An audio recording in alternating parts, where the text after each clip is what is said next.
But Master Yoda said I should be mindful of the future. But not at the expense of the moment. You know what is one of the benefits of creating a series completely out of order? Not only can you put out the best parts first, hooking people on your story so they have to watch all of the preceding entries, but you can also retroactively add in some sweet moments of foreshadowing in the prequel films that you make later. Seems that George Lucas realized this as he managed to add in a lot of small moments that contained connections to future films and, of course, the original trilogy. Is it foreshadowing if it's connected to something that's already happened? Pastshadowing? That sounds just a little bit weird, though it is more accurate. Whatever. We'll just go with foreshadowing for now. Oh, I have a bad feeling about this. So let's take a look at a handful of moments of foreshadowing that you may have missed in the prequel trilogy, and see what they were trying to tell us. I will do what I must. Let's start things out with the Phantom Menace, everyone's favorite Star Wars film. So if you have spent any amount of time on the internet as a Star Wars fan, you've probably heard 80,000 people mention how George Lucas said way back when, during production of the prequels, that good stories should rhyme. Most of the time, the references to this line are done in jest. However, here we have a case where George put his money where his mouth was. In The Phantom Menace, at the very beginning, we see Qui-Gon Jinn and Obi-Wan Kenobi boarding the Trade Federation ship in order to negotiate an end to the conflict between the Trade Federation and Naboo. In Return of the Jedi, we see C-3PO and R2-D2 entering Jabba's palace in order to try to negotiate the end of the conflict between Jabba and Han Solo. Seems rather similar. And even the visuals bear a striking resemblance to each other, with the hallways of both locations sharing similar architecture. Reference or retroactive foreshadowing? We'll leave that up to you. Either way, this is one time when the saga most definitely rhymed. The Phantom Menace added a lot of details to the franchise that, love them or hate them, are official canon, and really expanded the backstories of a lot of our favorite characters. Thank you, R2-D2. One such example is the Golden Protocol droid himself, C-3PO, who had his very creation shown in Episode 1. Back then though, he wasn't quite so golden yet. In fact, he had no body plates at all. We are, of course, talking about when it was revealed that little Anakin Skywalker indeed built the droid. Now, this bit of foreshadowing isn't about the protocol unit, but rather its creator. A Reddit user named ChildPlease7 argued that this revelation wasn't just a cutesy way to introduce the fan-favorite robot, but a way of foreshadowing young Anakin's future as a bit of a robot himself. See, he always found more comfort around machines than the other children on Tatooine, and it was this lack of human empathy and connection to others that started him on his path towards becoming Darth Vader. That's some crazy stuff. Speaking of Anakin and droids, it is quite possible, in fact we're going to go ahead and say that it's pretty much a complete and total fact, that Anakin's interest in machines, specifically droids in this case, is a sign of his need for control as an adult. Now what do we mean here? Well, it's rather simple. Look at Revenge of the Sith. Look at Anakin's fall. It was caused by him feeling as if he didn't have control over his future, over his position within the Jedi, over whether or not his wife was going to survive childbirth. So he went ahead and became Darth Vader, a role that allowed him some semblance of control. Look at how he was as a child. He didn't have any sort of say over his life. He was a slave, which means he had to do what other people told him to do. And he was a child, which in of itself comes without much freedom. But as a builder, around technology, he had all the power then, hence why he may have been just a little bit obsessed.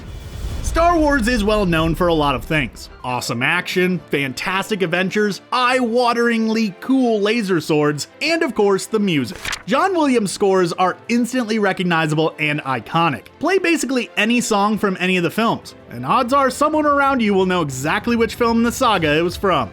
Which makes it sort of odd when specific themes are reused in what seems to be completely different contexts. But how different are they really? Look at the scene in The Phantom Menace when the droid army is unleashed upon the fields of Naboo. During that moment, a specific musical cue began to play. We'd play it for you here, but you know, copyright and all that. Pretty sure you know which one we're talking about. Nowhere else you could hear that exact musical cue when the clone troopers were introduced in Attack of the Clones. This subtle bit of musical play goes a long way to highlight the darker future that the clones will play a part in bringing about. It also shows that, despite being on opposite sides of the war, the droids and the clones are both simply puppets of Darth Sidious and his evil machinations.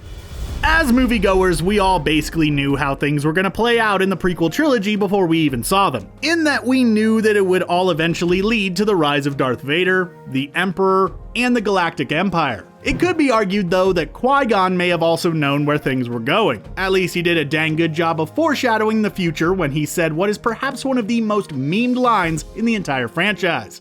Hello there.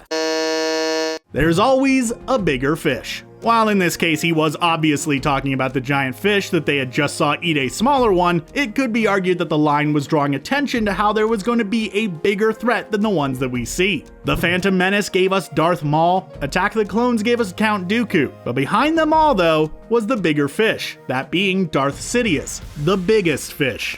Joking aside, Qui-Gon obviously didn't know that, but it's still a cool bit of foreshadowing regardless.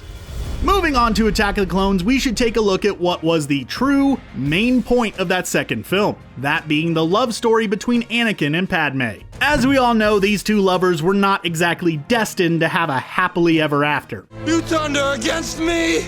You have done that yourself.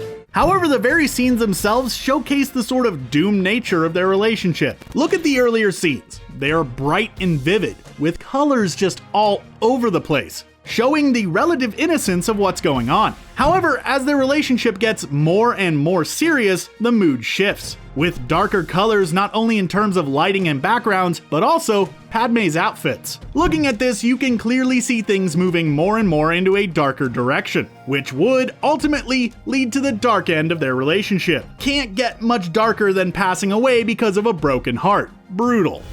You know that very, very famous poster for the Phantom Menace, where the younger child version of Anakin cast a long shadow on a nearby wall? You know, the one that bore a resemblance to Darth Vader, showing us all that this little blonde kid was going to eventually become the most feared villain in the entire galaxy? Well, did you know that there was a similar shadow in Attack of the Clones? While Anakin and Padme are chilling on Tatooine later on in the film, the dual sunset causes the young Jedi to cast a shadow against a nearby wall. That's definitely looking like the Dark Lord of the Sith himself. Also helps the moment that Anakin's time on Tatooine in this film is probably one of the darkest moments in the entire prequel trilogy. They're like animals, and I slaughtered them like animals.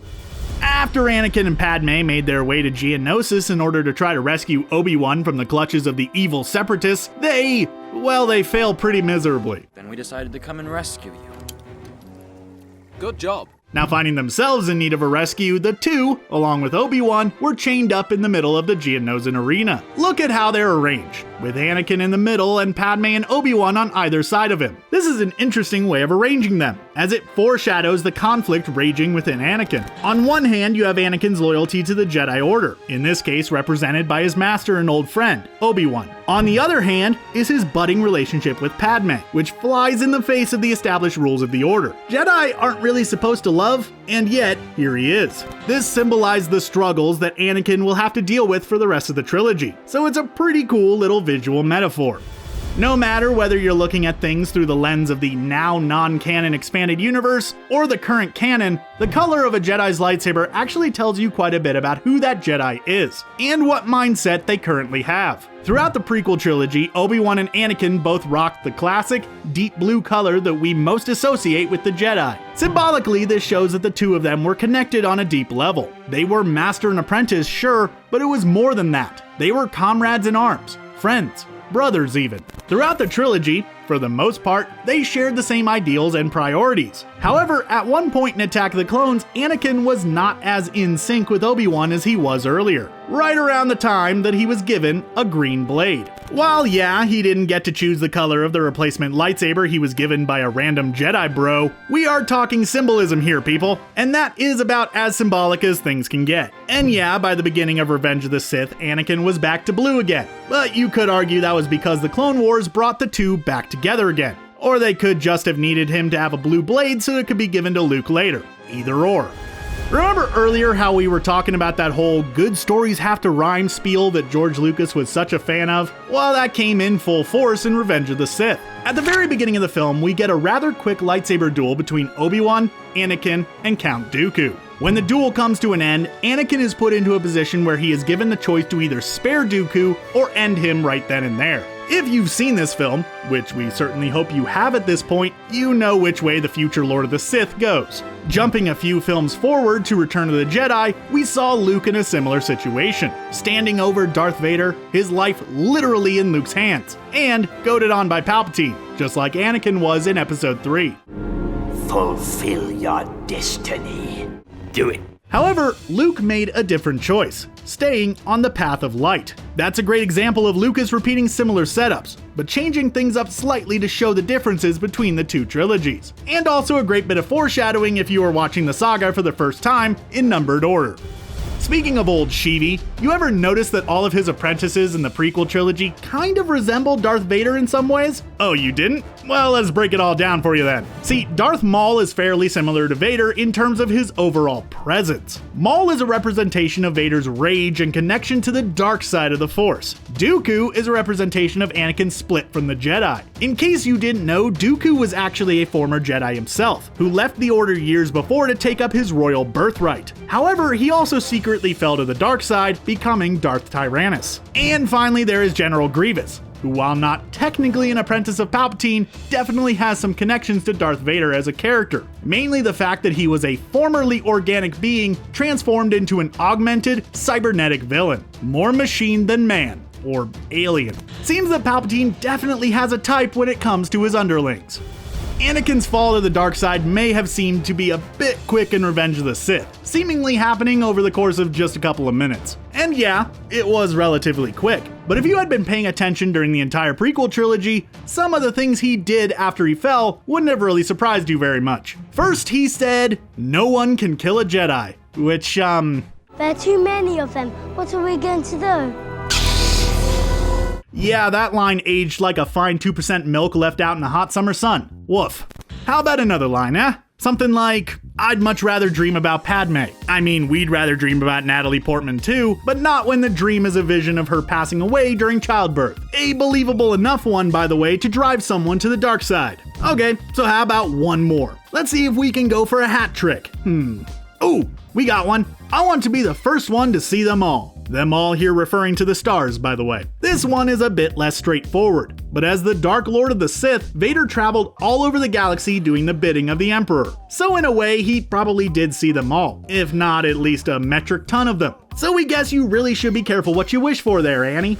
In life, we often find ourselves saying goodbye to someone only to never see them again because life drags us apart in unexpected ways. It's a part of growing older, we guess. Sad, but a reality. It's even sadder when it's a good friend. Now, just imagine if that good friend then goes on to become the most hated and feared being in the known galaxy, and your little green friend wants you to hunt them down and take them out permanently. Well, that's what happened to Obi-Wan, and the final scene where they face each other as friends before everything goes down is retroactively pretty sad. Made even more so by Obi-Wan's final, unknowing words before they became bitter enemies. Goodbye, old friend. May the Force be with you. Also, it's worth pointing out that this scene has some foreshadowing that isn't strictly just in that one line from Obi-Wan. If you're paying close attention during that last shot of the two looking at each other, Obi-Wan is standing basking in light, while Anakin is steeped in shadow.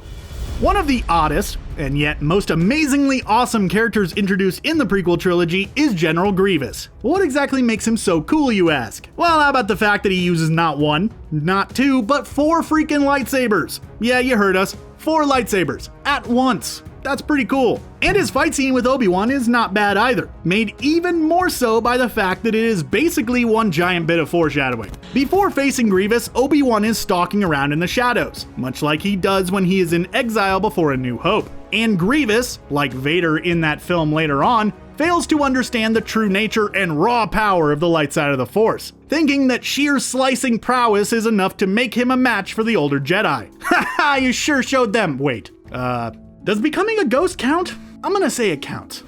Finally, we have one of the best shots in the entire prequel trilogy, the last one. You know that awesome shot from A New Hope of Luke looking over a beautiful twin sunset on that planet Tatooine, staring off into a future that, to him, seems rather closed off. The sun was setting on his hopes and his dreams of joining the Academy. Revenge of the Sith had a very similar shot, with Owen and Beru holding the infant Luke on that same ridge on Tatooine. Only this time, they're looking at a sunrise. This may seem simple and really arbitrary, but it's representative of the hope that Luke represents for the galaxy. The day was nearly starting, and the future was bright. Seems like the prequel films may have been a bit more well thought out than some people give them credit. Did you catch all of these moments? Let us know in the comments below. While you're down there, why not consider subscribing to ScreenRant for more awesome videos? Thanks for watching, and I hope to see you at the movies.